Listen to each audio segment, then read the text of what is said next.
How's it going, everyone? Welcome back to the channel. So in today's video, we're going to be reviewing 12 to 15 Honda Civic and just going over some of the common issues that these cars have. This video will be good for somebody either in the market for a car like this, or maybe you have one and just want to know what some of the issues are and what to look out for.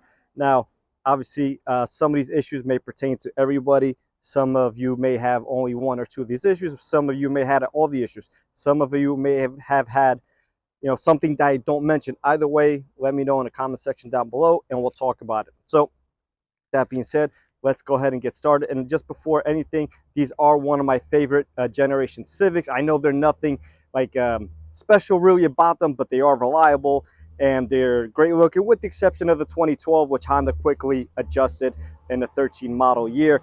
But again, very reliable, probably my favorite generation Civic. So the 10th gen, obviously, if you watch my videos, very problematic.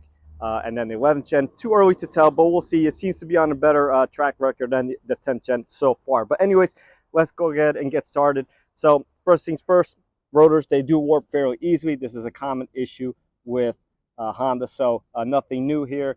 Again, you're going to get vibrations while you press the brake pedal, and if the steering wheel vibrates, then your rotors are warped. Not a big deal. Pretty simple fix. So on these vehicles, 1 to 1.8T, which is most of them on the road, they do come in a hybrid trim and ESI trim, but we're not going to talk about those today. So if you're having some sort of a check engine light or hesitation while accelerating, a lot of people think it's the transmission, but it's not. It's actually this intake tube over here that tears and causes a post-mass airflow sensor leak, causing sometimes a light, sometimes a drivability concern. So if you're having hesitation while driving, definitely take a look at this intake tube. Or if you have a lean mixture code, another thing to look at is that before anything else. Very common, fails on almost all of them. Very simple fix. Another thing that fails a lot on these is the dry belt. They do crack fairly easily on these vehicles. And again, simple fix, fairly easy to do.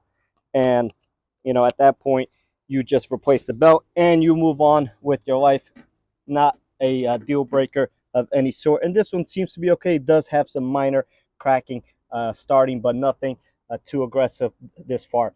You also have this black cover right over here that leaks fairly often. 3-bolt cover, as you can see right here. So that leaks fairly often. Again, not a deal breaker, but does fail pretty often and leaks pretty often on these engines. Another cover that you cannot see at this point is the back breather plate, and it's a 6-bolt plate. And if you lift up the car and you're doing an oil change and you happen to notice oil leaking, that's the first place that I would look at that point. Very common to do. I do recommend changing either this cover or the other cover with it, because when you pry it out to clean it, you do bend them. So just get 2 new covers if they are leaking at that point. And again, not a deal breaker, but something that does happen. So on the 14 to 15 Honda Civics, these transmissions are CVT, and this pressure switch right over here does back out. Try to focus in here a little bit.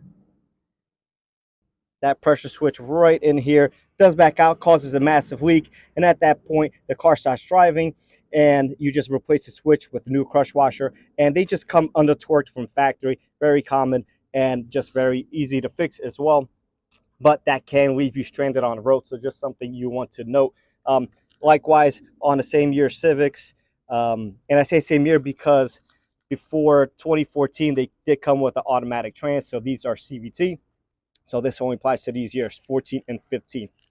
These plugs also pop out, and there's a little breather in this area over here that is tough to pinpoint, but you simply have to take it out and just essentially you clean it out, and that keeps this cover from popping out. So if you ever go and change your transmission fluid, or you happen to look down and this cover, this little plug is out, which is in most of them, you have to remove that little breather and clean it out with some compressed air and just put it back. If I get a chance to do one, I'll post a short about it. There's no need to make a full video on it.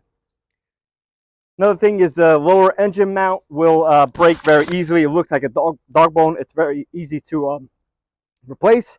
Excuse me. And you just go from underneath and you take out a couple bolts and they come out, and the engine will rock back and forth a lot. So that's one easy way to check it. So again, if you're in the market for one of these cars, just rock the engine back and forth a little bit and just do that quick check for you. Obviously, there's some suspension components that goes bad. Ball joint starts to leak, and the compliance bushing starts to tear on the lower control arms, but nothing that is critical or a a deal breaker. Again, in my opinion. Another thing to note is the calipers. They do end up sticking on both rear sides. So if one starts to stick and you have over 100,000 miles, do yourself a favor, just change both calipers, because chances are the other one is about to fail as well. And anything with the suspension, again, anything suspension related, do both at a time, especially once again it's a higher mileage, which most of these cars have already. This one over here has 130,000 and looks in great shape, and is actually here for a different concern. But that's basically what you should do anytime, rule of thumb, with suspension. Now, if you have one that's very low mileage, then you could feel free to just maybe do one of the struts or one of the bushings or anything like that. But general rule of thumb, do anything suspension related as a pair. So that's going to be it for this video, guys. Make sure you guys stay tuned for more videos just like this one. And just to recap, once again, these are great cars, and one of the most maintenance-friendly cars that Honda does have. So if you're in the market for one of these cars, I highly recommend them. I would probably stay away from the hybrids. But, as far as these, they're great. And then the 12s were very not appealing. And then Honda, again, they changed their look to this almost immediately in the 2013 model year. Got highly criticized, but the car is still phenomenal.